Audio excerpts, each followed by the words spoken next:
ఇలా వదిలేస్తే మొత్తం స్టోరీ అంతా డైలాగ్ చెప్తాను నేను. అది బాగుండదు, మీకు అక్కడ థియేటర్లో చూసి ఎంజాయ్ చేయండి.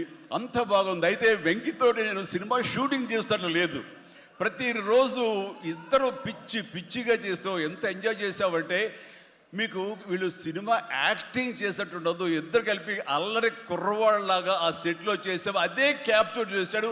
అది బాగా పండుతుంది. రేపు మీరు కూడా థియేటర్స్లో దాన్ని మీరు ఆస్వాదిస్తారు, డెఫినెట్గా ఎంజాయ్ చేస్తారు.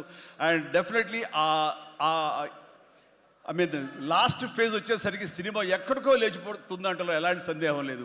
అండ్ ఆ రకంగా ఈ సినిమాకి తన వంతు పార్ట్గా, తన వంతు బాధ్యతగా తను ఒప్పుకున్నందుకు, మేము అడిగినందుకు తను ఒప్పుకున్నందుకు, ఈ సినిమాకి పూర్తి స్థాయి న్యాయం చేసి ఈ సినిమా మరో లెవెల్కి చేరుకోవడానికి దోహదపడిన వెంకటేష్కి మనస్ఫూర్తిగా సభాముఖంగా నా ధన్యవాదాలు చెప్తాను.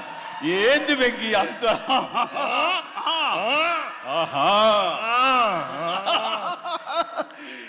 ఇదే సరదా.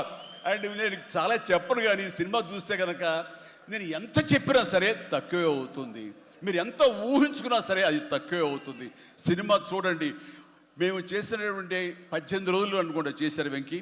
ఈ 18 రోజుల్లో ఒక